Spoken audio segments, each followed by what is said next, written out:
علاقم پێدانیە ئەمن علاقم پێدانیە.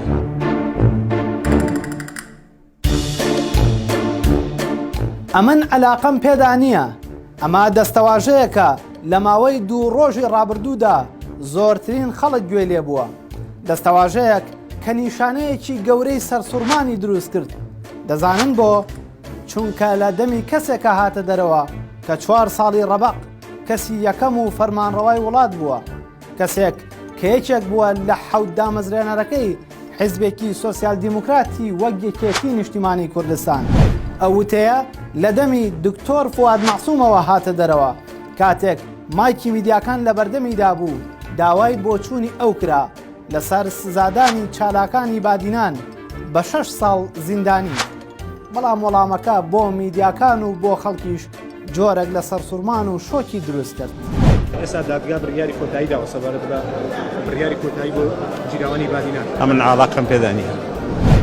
آخر جەنابی دکتۆر تۆ ئاگاد لێ نییە ماوەی 6 مانگە تاک بە تاکی ئەم میلەتە لە سەرۆک وەزیرانەوە تا سەرۆکی هەرێم و مامۆستای زانکۆ و چالاکانی مەدەنی و ڕۆژنامەنووسان و هەموو چین و توێژەکان قسەیان لەسەر کرد و کەسیش نەیوت من علاقم پێدانیە. تۆ دەزانیت ئەو بابەتە دەیەها گردبوونەوە و ڕێپێوان و بەرنامەی میدیایی و خۆپیشاندان و ناڕەزایی لێکەوتەوە. تۆ دەزانیت کونسوڵخانەی وڵاتان بەدەنگ هاتن و ڕێکخراوەکانی مافی مرۆڤ لەسەر ئاستی دنیا هاتنە سەر خەت و هەمووش علاقەیان پێدا هەبوو. عەجەبا تۆ بۆچی علاقەت نییە؟ آخر جەنابی دکتۆر تۆ ڕۆژگارێک پارێزەری دەستوری عێراق بوویت و ئێستاش هەر بەو چاوە سیر دەکرێت. ناکرێت بڵێ ئەوە کێشەی من نییە. ناڵێن بەرگری سەرسەختانت بکردایە لە سزا دراوان، بەڵام دەبوو ئەزعەفول ئیمان بدوتایە حکومەت دەزوەردانی کردووە لە کاروباری دادگاکان. خۆ ئەوە دادوەرەکانی وەزارەتەکان خۆیان دەڵێن کە دەزوەردان بە ڕێژەیەکی زۆر هەبووە.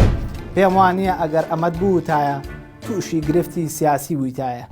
بەڵام بزانە وەڵام نەدانەوە و عەلاقە نەبوونت بۆ ئەو پرسە نیشانەیەکی گەورەی لەسەر مێژووی خۆت داناوە. لەوانەیە ئێمەش هەڵە بین و پێمان وابێت کە دەبوو تۆ وەڵامت هەبوایە و عەلاقەت بەو بابەتەوە هەبوایە. دروستە تۆ عەلاقەت پێوەی نییە.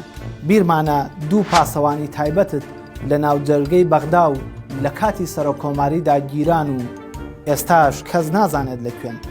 تۆش خۆت لێبێ ئاگا کردووە و هەر ئەو کات عەلاقەت پێوەی نەبوو نەک ئێستا.